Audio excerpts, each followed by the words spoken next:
La academia ensimismada. Los políticos vendidos. La gente indiferente. Estamos al borde. Academia. Política. Coyuntura. Desde el borde. Hacia una construcción crítica de la realidad. Comenzamos.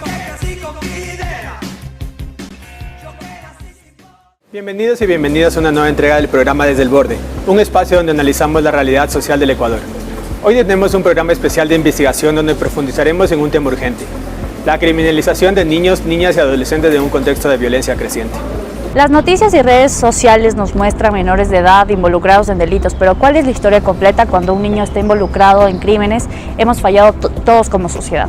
En esta entrega veremos el fruto de una investigación que realizaron estudiantes de la carrera de Sociología sobre la creciente tendencia a criminalizar a los niños, niñas y adolescentes, especialmente si estos son pobres, excluidos y estigmatizados.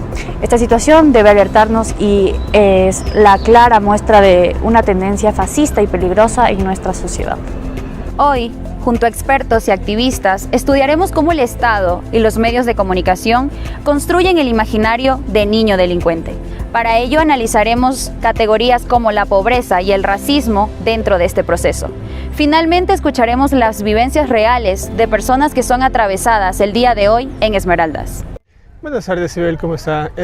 Un poco hablando del contexto que estamos viviendo en el Ecuador sobre la criminalización de niños, niñas y adolescentes, si nos puede dar su perspectiva acerca de lo que está sucediendo. Bueno, yo creo que la situación es supremamente grave, ¿no? Los niños desde hace un tiempo ya le han puesto el cuerpo a esta inusitada violencia que vivimos. Hablamos en general niños, niñas y adolescentes, ¿no?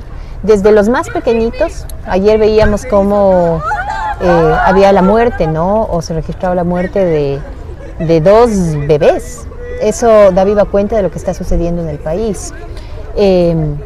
Lastimosamente, desde que en un mal llamado conflicto armado interno se decidió sacar a los militares a las calles y a las cárceles y también a los policías, ha habido una especie de perfilamiento racial, estigmatización sobre la base de la pobreza de varios adolescentes, de varios niños en sectores específicos además del país. En donde tener un tatuaje es sinónimo de ser delincuente, ¿no? En donde tu color de piel dictamina si es que te van a requisar o no. Y donde puedes desaparecer o ser ejecutado extrajudicialmente. Esa es una realidad lacerante, pero también no podemos desconocer que la violencia de parte de las bandas delincuenciales existen y lastimosamente captan a niños, ¿no? No tenemos una cifra exacta, no sabemos de qué dimensiones esta magnitud, pero escuchando, y ustedes hacen un trabajo muy interesante, ¿no? En esta observancia que hacen respecto a casos en particular y llegan a establecer algunos temas importantes. Uno de ellos es qué es lo que te dice la familia, ¿no? Y la familia tiene miedo, las madres prefieren no mandar a sus hijos a la escuela en Esmeraldas, por ejemplo, porque saben que pueden ser víctimas, sea del crimen organizado o sea del Estado. Y esto es muy grave porque si los niños, los adolescentes, las niñas no saben distinguir entre quienes les cuidan y quienes les vulneran, ¿desde dónde se construyen? ¿Cómo se afirman? Esa es preocupante, ¿no? Un poco siguiendo esta línea del Estado, vemos que hay como 2 aristas de donde el Estado actúa en esto. Una que es como de completa negligencia frente a estos sectores para darles alternativas y otro que es como criminalizándonos. Si nos puede como un poco más profundizar en esto. A ver, yo creo que además el Estado te manda hoy, tras la muerte de los 4 niños de las Malvinas y luego la muerte de Miguel Ángel, ¿no es cierto?, te manda un mensaje muy claro en donde te dice hay niños que merecen ser protegidos aún a costa de otros niños, ¿no? En donde esta protección especial y reforzada está jerarquizada, ¿no? Es decir, todos los niños deberían ser sujetos de protección, todos los adolescentes sujetos de protección y sin embargo el Estado desde esta visión punitivista lo que está diciendo es hay cierto grupo de niños que pueden ser protegidos y deben ser protegidos, los más blanquitos. Los que no son blanquitos, entonces efectivamente vamos a sospechar de ellos, vamos a considerarles posibles delincuentes, vamos a criminalizarlos, ¿no? Esa por un lado. Pero además el Estado falla cuando de esa misma seguridad que debe dar a todos sin ninguna distinción, a todos los ecuatorianos me refiero, de repente tienes esta visión, ¿no? Entre que si es que este adolescente o este niño me parece delincuente, voy a ir con todo contra él, independientemente de que sea o no, e independientemente de que sepa que hay bandas delincuenciales que los están cooptando, que no tienen mucha decisión en esto los niños, y que prefiero aprender a estos niños y hacerlos ver como delincuentes que protegerlos y arrancarlos de esas bandas que los han cooptado. Entonces, por donde tú lo veas, el Estado falla, ¿no? Y falla tremendamente al proteger a la niñez y a la adolescencia del país. Creo que justo como nos trae a colación el caso de los niños de las Malvinas, no sé si nos puede dar una perspectiva de cómo ha estado cambiando en los últimos años, que parece que se ha ascendido bastante estos índices de criminalizar a esas poblaciones. A ver, yo creo que es importante situarnos en este momento en donde desde hace un año para acá, ¿no es cierto?, cuando se decide un estado de excepción, pero además declarar la guerra, ¿no?, y verlos como terroristas a 21 organizaciones delictivas en un mal llamado conflicto armado interno, hay una serie de vulneraciones de derechos que, si bien ya se venían registrando antes en contra de niños y adolescentes, se torna más evidente y además es mucho más frecuente, ¿no es cierto? Hasta el día de hoy se han registrado, por ejemplo, 27 desapariciones forzadas, es decir, a manos del Estado. De estas desapariciones, 9 son niños y adolescentes. Entre ellos están los 4 niños de las Malvinas. Y eso dice mucho de lo que está pasando, ¿no? Sumamos a eso ejecuciones extrajudiciales, tratos inhumanos, degradantes, en este grupo, ¿no?, infanto-juvenil. Y eso te dice mucho de lo que estamos viviendo, te dice mucho que además los derechos hoy poco o nada importan y los derechos de los niños mucho menos, ¿no? Entonces, ese es el recrudecimiento que ha existido. Todos sabíamos, digamos, o quienes manejamos estos temas de niñez y adolescencia o de protección de derechos, que una vez que salgan los militares a las calles a pretexto de combatir el narcotráfico, lo que iba a suceder es lo que estamos viviendo, ¿no? El problema aquí es que hay una radicalización de esa visión, es decir, la sociedad en general, de alguna manera y en su momento, justifican estos hechos, ¿no es cierto?, violentos. Algunos aplauden incluso, ¿no? Recordemos en el caso de los niños de las Malvinas, que se mandó esta narrativa perversa que eran delincuentes, cuando en realidad lo que son eran futbolistas.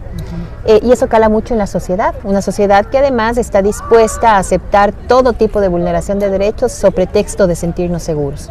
Pero la inseguridad no ha cambiado en este año. Igual, nos dijo que un poco más afecta a poblaciones de bajos recursos o, digamos, desplazadas, y también, por ejemplo, nos dijo que en Esmeraldas es un caso, digamos, más fuerte de esto. No sé si nos puede dar una perspectiva igual sobre a las poblaciones que más afecta y como a las localidades. Claro, yo creo que la población afrodescendiente en este país ha sido muy clara al establecer que ellos sabían, ¿no?, que una vez que iban a salir los militares a las calles, esto iba a suceder. Es decir, este perfilamiento racial, esta estigmatización, la criminalización de adolescentes afro, sobre todo, no es de gratis, ¿no? Es una situación real que se ha vivido durante mucho tiempo, pero que hoy se exacerba con esto, ¿no?, con la posibilidad de que los militares salgan y que al final del día tengan carta abierta para hacer lo que quieran. Entonces, eso se está viviendo en varias poblaciones del país, y en Esmeraldas particularmente, desde que inició esta situación ya vimos estos temas. Yo ahí te diría, también va de la mano de una política criminal perversa que pretende criminalizar a los adolescentes y que aprenden un montón de adolescentes. Hoy, en el 2024, se incrementó la aprehensión en 1000 adolescentes más de lo que se iba llevando, digamos, todos los años, que eran 2000. Este 2024 hubo 3000 adolescentes. Pero de esos 3000 adolescentes, si tú cruzas los datos con el Consejo de la Judicatura y la policía, te das cuenta que hay 500 casos que no han sido judicializados, lo que quiere decir que esos adolescentes fueron indebidamente aprehendidos. No se pudo sostener su flagrancia, no se pudo decir que realmente estaban delinquiendo y tuvieron que salir. Este es un indicio muy claro de lo que está pasando. Es decir, aprenden a quién es y a quién no es, y después, ¿no es cierto?, se los tiene que soltar. En el caso de las Malvinas, en media calle, supuestamente, ¿no? Eso es lo que dicen los militares.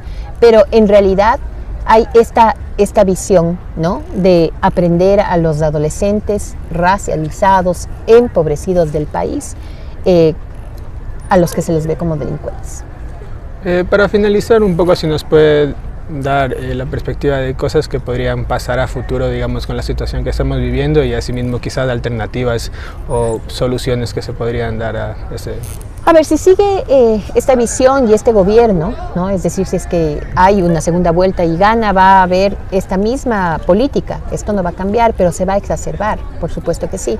Porque además las fuerzas del orden van a querer deslindarse de toda esta responsabilidad, incluida los niños de las Malvinas. Y frente a esa situación, seguramente van a haber muchos más casos de vulneración de derechos graves, como desapariciones forzadas, ejecuciones extrajudiciales.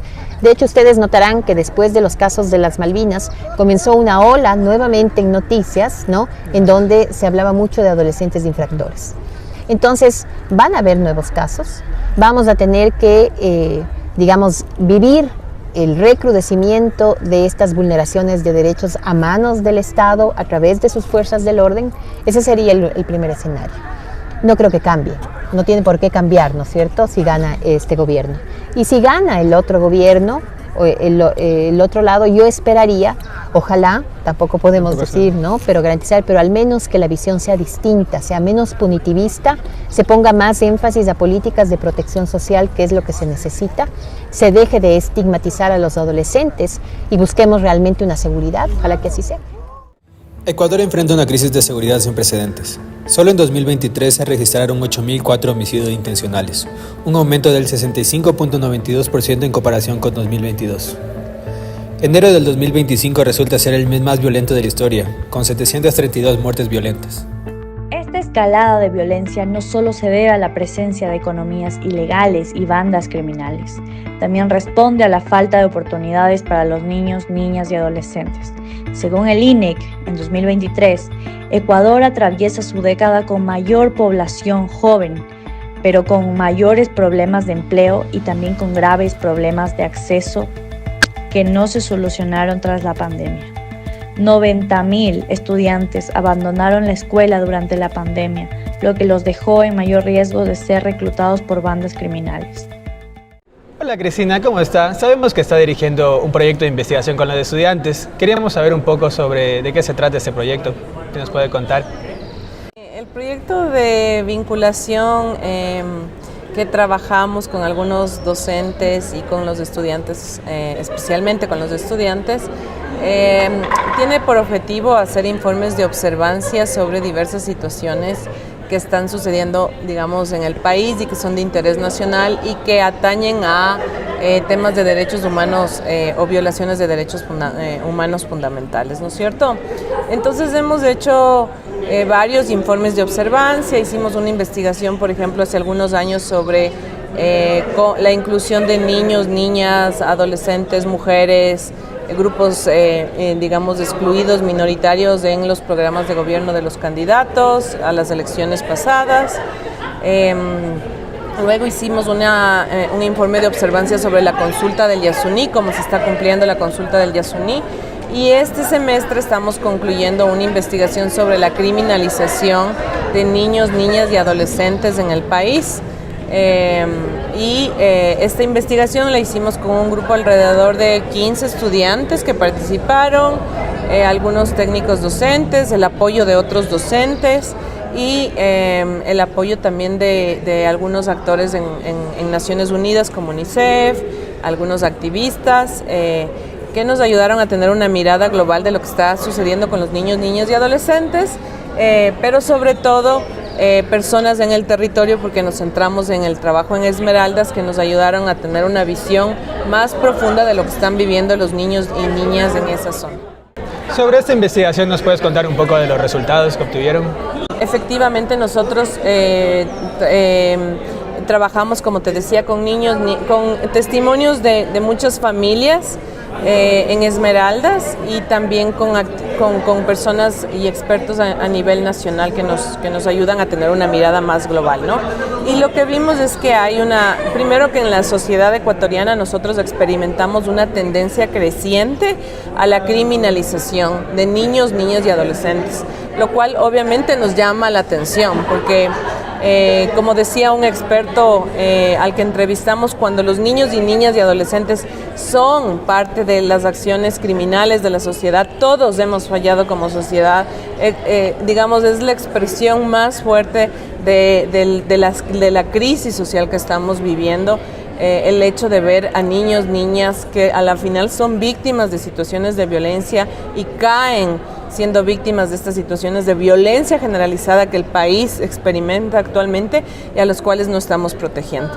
Entonces, en esta investigación vimos algunas cosas muy interesantes. Por ejemplo, vimos testimonios de barrios en Esmeraldas donde los niños y niñas son reclutados y son doblemente victimizados, porque por un lado no hay un Estado presente para proteger a esos niños y niñas que están siendo reclutadas por grupos de delincuencia organizada, y por otro lado el Estado aparece solamente con una cara punitivista, a castigarlos, a revictimizarlos, y no tienen ningún sostén de protección social. Entonces, realmente la situación de estos niños y niñas en territorios donde los grupos de delincuencia organizada han tomado control es una situación que es la expresión más fuerte de la política punitivista actual, centrada en el control, en el punitivismo, en el castigo, en la creación de cárceles y el despojo estatal también que vive en muchos territorios, porque son niños y niñas que dejaron de ir a la escuela, que dejaron de tener acceso a salud, que tienen padres, madres que han migrado por la situación económica de este país y a los cuales les seguimos persiguiendo, y socialmente los empujamos a perfilarles como criminales. Y esto también nosotros hicimos un seguimiento a medios, y en los medios de comunicación vimos cómo los medios de comunicación son los principales partícipes de conformar esta idea de niño, adolescente en Esmeraldas, tatuado, negro, es criminal. Y cómo vamos generando una sociedad que odia a estas personas en lugar de asumir que los errores son colectivos y que no hemos protegido a nuestra niñez. Cristina, cuéntanos un poco sobre los testimonios que recogieron en esta investigación y sobre qué soluciones podrían proponer frente a esta problemática. Sí, bueno, nosotros tomamos testimonios de algunos actores, sobre todo en Esmeraldas, como te decía. Una de las primeras cosas que nos llama la atención sobre este informe que pudimos producir es el hecho de que, por ejemplo, en Esmeraldas hay una casa municipal de juventudes que no tiene fondos públicos, o sea que el Estado que se llena la boca diciendo que a los adolescentes que hay que prevenir digamos los temas del crimen en niños, niñas y adolescentes, no da ni un centavo a esta casa de juventudes en Esmeraldas. Entonces, que la casa de juventudes en Esmeraldas, donde vemos una expansión brutal, igual que en otros territorios, porque no es el único, pero uno de los territorios donde vemos una expansión brutal de la violencia es en Esmeraldas, y esa casa de las juventudes no tiene fondos públicos. Vive, digamos, con fondos muy mínimos del municipio, pero sobre todo buscando con gestión propia. Entonces eso nos demuestra cómo al Estado no le interesa prevenir, no le interesa cuidar a los el concepto de cuidado se ha olvidado aquí, ¿no es cierto? Solo vemos un concepto de castigar, perseguir a estos niños y niñas que son víctimas de la violencia. Y vimos otras cosas muy tristes, familias que al ver que sus hijos adolescentes estaban siendo cooptados por los grupos de delincuencia organizada de forma progresiva, tuvieron que salir, emigrar a un mundo en donde tampoco hay muchísimas oportunidades. Nos contaban mamás que no les mandan a la escuela a sus niños porque si tienen un tatuaje van a ser abusados por la policía en el trayecto entre la casa y la escuela. Entonces deciden incluso la deserción a la idea de que estos niños y niñas sean cooptados por la policía, ¿no es cierto?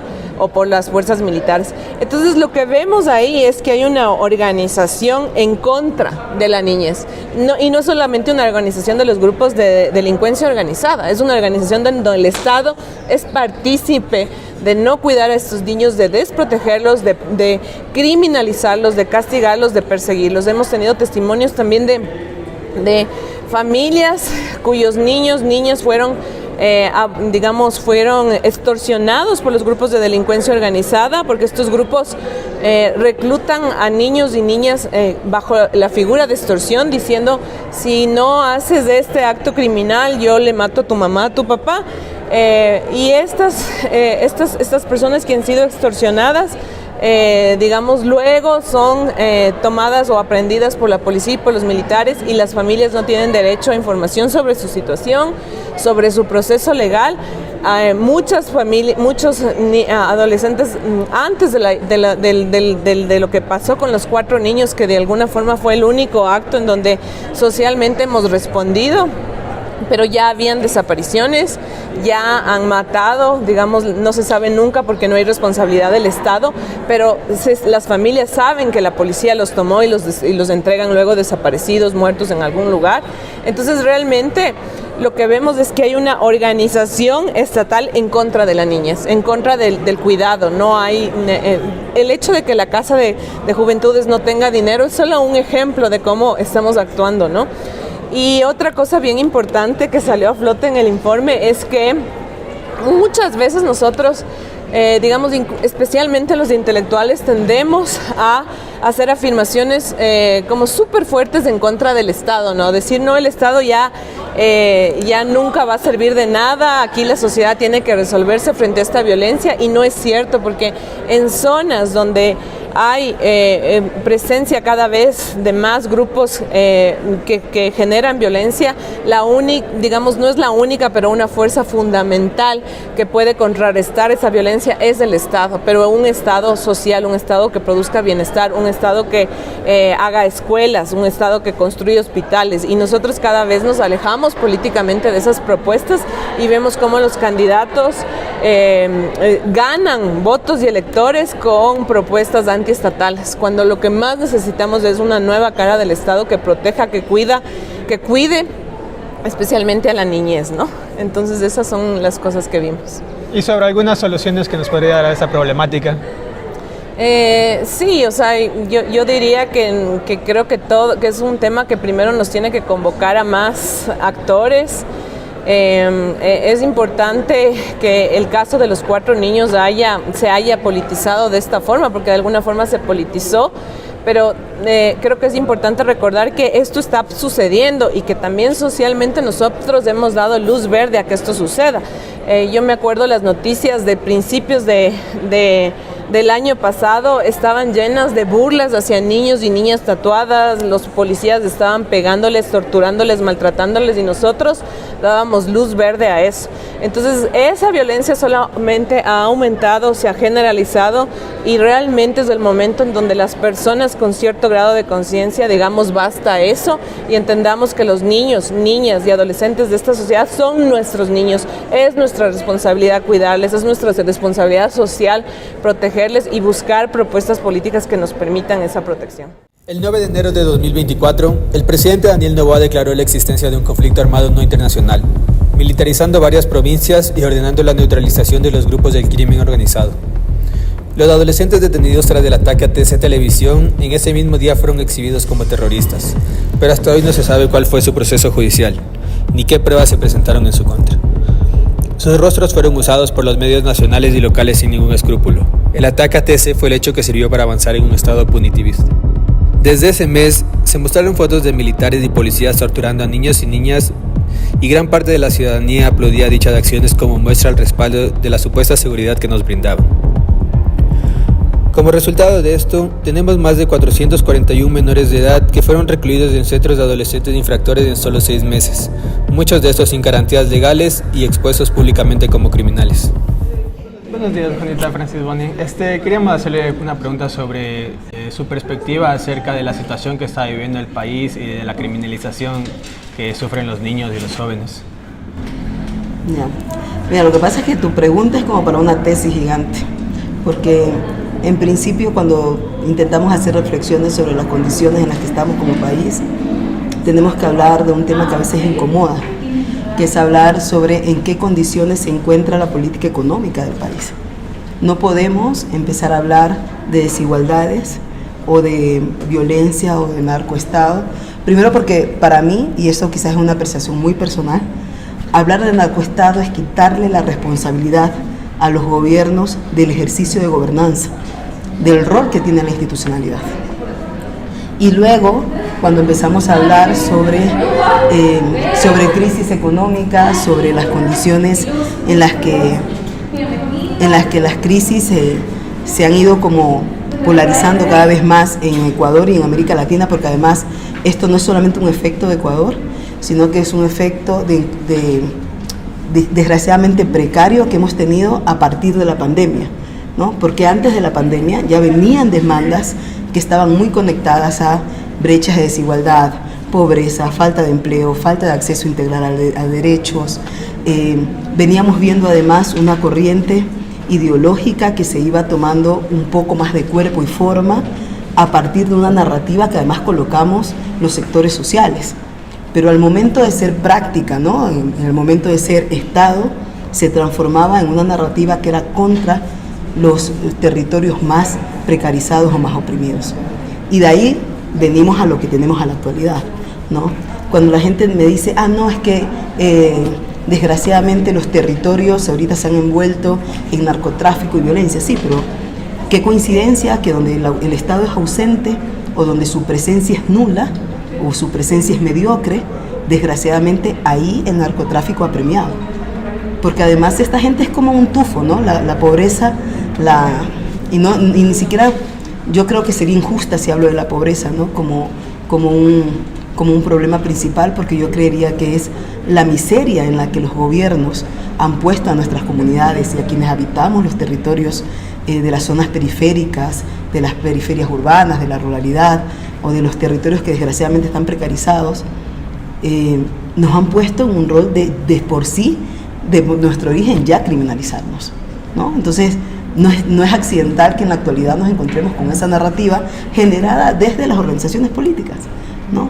Que además posiciona quién es bueno y quién es malo, ¿no? Porque además te generan a un enemigo público, que o coincidencia es tu vecino el enemigo público.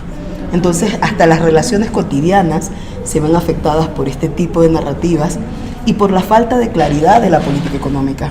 Porque yo no le puedo exigir al Estado que yo quiero acceder al derecho a salud cuando ni siquiera nos están diciendo cuánta plata se está invirtiendo en salud. Pero sorpresa, si nos dicen que 3 o 10 millones de dólares se invirtió en comprar más armas, ¿no? Esta falta no es tanto, nos dice, una ausencia del Estado, sino más bien el Estado está proporcionando un discurso a la población de segregación. Sí, lo que pasa es que el Estado es corresponsable de las narrativas que se posicionan mediáticamente. Por ejemplo, yo voy a tomar, no para ser morbosa con el tema, pero sí como para ejemplificar, los 4 niños de las Malvinas. Yo creo que es uno de los tantos casos de ejecuciones extrajudiciales que dejan evidencia que el Estado es además alcahuete de la impunidad, ¿no? Porque el Estado fue el que generó la narrativa de que los niños eran criminales, de que esas infancias negras eran criminales. Fue el Estado el que posesiona, fue el Estado el que además mañosamente corrompe el proceso inicial porque ignoraba que los padres ya habían accedido a información. Entonces trataron además no solamente de posicionar esta narrativa, sino de manipular, ¿no? Tanto a justicia y a fiscalía en los procesos de investigación. Entonces, el Estado es el brazo operador del racismo estructural. Es además quien te posiciona, pero además quien invierte recursos públicos en generar esa narrativa. No es que se lo puede justificar. Mucho ojo con eso, porque mucha gente dice, no, lo que pasa es que es un tema de gobierno. No. El gobierno es lo transitorio, pero el Estado es lo que queda perenne. Es la gobernanza y quedó como una política pública. Y no es que lo vemos ahora, ¿no? Porque mucha gente cree que es una cosa que nomás posicionamos en este momento, pero es una cosa que se viene denunciando hace rato. Un poco vemos cómo el Estado nos proporciona este discurso que va un poco en contra y se hace un poco difícil como que combatirlo. ¿Cómo usted cree que puede ser una forma de combatirlo desde las posiciones subversivas? Es que mira, es que no es que combatirlo, hay que erradicarlo. Las narrativas racistas no se combaten, se erradican. Porque combatirlo, eso quiere decir que hay un lado que además aprueba o que dice que eso está bien. Y lo que nosotros necesitamos en estos momentos es ejercicios claros de erradicación, y además necesitamos estrategias para reparar a esas comunidades y a esas personas, y reparar con un principio de no repetición. O sea, estamos hablando de que no necesitamos que vuelvan a aparecer más hermanos Restrepo, más casos de 4 niños de las Malvinas, más casos de los chicos de Táchira en Esmeraldas. O sea, no necesitamos más de eso. Entonces sí le corresponde al Estado generar una política y mecanismos para que esto cambie. Y digamos desde fuera del Estado, desde el sector de la sociedad civil, ¿qué cree usted que podrían ser algunas? Yo soy fiel creyente de la corresponsabilidad, pero en el contexto que estamos actual le corresponde al Estado. El Estado es el que tiene las platas, el Estado es el que tiene la institucionalidad, el Estado es el que tiene el equipo técnico. Entonces, temas tan delicados como seguridad, como garantías de derechos, como acceso a derechos, como presupuestos para política pública, le corresponde al Estado. No le corresponde a agentes externos ni nada de eso, le corresponde al Estado, y le corresponde al Estado asumir. Y en eso tenemos que tener claridad. Yo no le puedo exigir a mi vecina, que además se mantiene con $5, no le puedo exigir a ella que además piense en el plan de seguridad. O sea, imagínate, la señora tiene problemas para pensarse la canasta básica, la economía, la matrícula de sus hijos, las enfermedades, las cargas de cuidado, y además le quiero decir yo que asuma la responsabilidad del Estado de garantizar la seguridad. Yo creo que hay que darle la responsabilidad a quien le corresponde. En zonas de despojo estatal hemos tenido una doble criminalización. Los jóvenes en zonas controladas por bandas criminales primero son víctimas de reclutamiento forzado y luego, cuando el Estado interviene, son tratados como delincuentes por los agentes estatales, en lugar de víctimas. Así, el Estado, en lugar de dar una respuesta centrada en el cuidado, los persigue al igual que las bandas criminales. No todos los adolescentes son perseguidos por igual. Hay un patrón claro: ser joven, negro, pobre y tener tatuajes aumenta el riesgo de ser criminalizado por el Estado. Esmeraldas y Chimborazo tienen los mayores índices de detención de menores en relación con su población. Los medios de comunicación construyen una imagen del delincuente, joven, de piel oscura, con tatuajes y sin camiseta. Es un perfilamiento racial del crimen. Los medios y el Estado refuerzan estereotipos que asocian la delincuencia con la pobreza y la raza, legitimando detenciones arbitrarias y la violencia estatal. El caso de Boquita, un adolescente usado por una banda para cometer un asesinato y luego asesinado por fuerzas que aún no se han determinado, es un reflejo de cómo los niños son instrumentalizados en la guerra entre bandas y el Estado. Esta guerra no les pertenece a ellos, no es su guerra, y sin embargo, aun cuando no estamos haciendo nada por evitarla, los revictimizamos al criminalizarlos. Esta política de criminalización no solo es injusta, sino que perpetúa el círculo de violencia. En este sentido es necesario desarrollar alternativas para los y las adolescentes. Políticas de prevención y acceso a la educación, generación de empleo para jóvenes en zonas vulnerables y reformas del sistema de justicia juvenil que garanticen el respeto al debido proceso y el principio de interés superior del niño, niña y adolescente. Si seguimos criminalizando a los niños en lugar de protegerlos, estamos condenando al país a un futuro aún más violento. Bienvenidos, queridos oyentes, a un nuevo programa de Vox Populi, donde nuestros micrófonos salen de la academia en busca de la opinión de la comunidad universitaria. Hoy un tema crucial para la sociedad: la criminalización de los niños y niñas adolescentes en el Ecuador. ¿Qué opinan los estudiantes acerca de este tema? ¿Cuáles son las implicaciones sociales y políticas? Estas respuestas y más las tendremos a continuación. Comencemos. Resulta difícil responder a esta inquietud, ya que primero deberíamos preguntarnos por el por qué ponemos a la niñez en el centro de las políticas de seguridad. Creo que es un sector históricamente olvidado y al cual se le debería brindar una estrategia integral si queremos generar alternativas en contra de la problemática de la inseguridad y del crimen en el país. Pienso que es sumamente importante generar programas sociales en torno a la educación, la salud, el deporte, la cultura. Y a los niños debemos garantizarles eso antes que un programa punitivista que únicamente los criminaliza, los mete a las cárceles y todo el mundo sabe que especialmente aquí en Ecuador las cárceles no sirven de veras como un programa de rehabilitación, sino como todo lo contrario. Entonces me parece que el plan debe ir enfocado en brindar programas sociales antes que brindar un proyecto punitivista en torno a la niñez. Bueno, creo que primero la pregunta.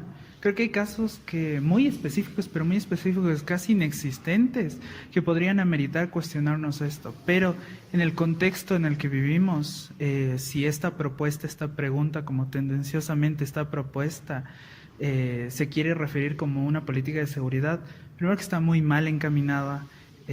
Considerar que niños expuestos a, como es el olvido estatal, que no es un olvido como de no interesarse, sino que estratégicamente se olvidan de estos niños, y esto convertirlo en una falacia tan política o los niños los juzgamos como adultos y entonces el crimen se va a acabar, o que las cosas sigan como están y entonces el crimen organizado va a avanzar. Creo que ver esa dicotomía así como dos cosas que no se pueden unir es un error.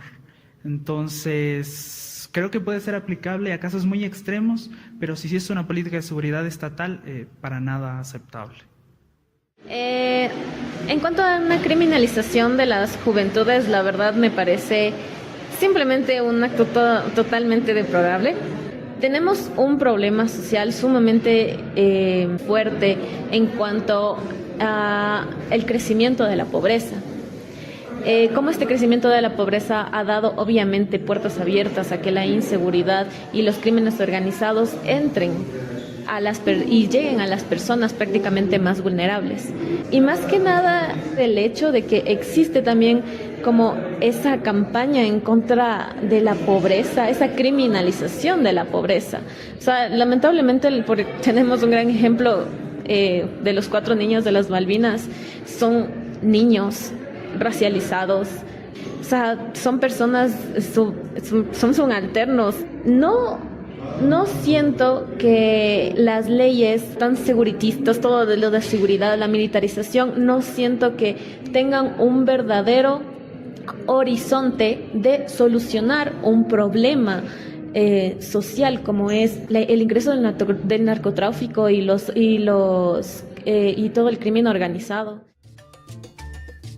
Muchas gracias por acompañarnos en este programa. Hoy tuvimos grandes reflexiones. Nos vemos en el siguiente programa. En Desde el Borde hemos hablado de una realidad que no podemos seguir ignorando en Ecuador. Hay una tendencia muy preocupante de ubicar a los niños y adolescentes en situación de pobreza como víctimas de la violencia. No se trata solo de estadísticas, se trata de la vida de niños que tienen el derecho a tener y a desarrollarse de manera digna, sin ser estigmatizados por la sociedad, a tener acceso a escuelas y colegios, a tener un cupo en la universidad y un empleo. Si nos ubicamos en construir una sociedad que le permita vivir dignamente, tendremos otro destino. Si tú conoces de alguna historia o quieres dar una crítica sobre el tema, no olvides seguirnos en todas nuestras redes sociales. Nos encuentras como Desde el Borde. Esto será hasta una próxima.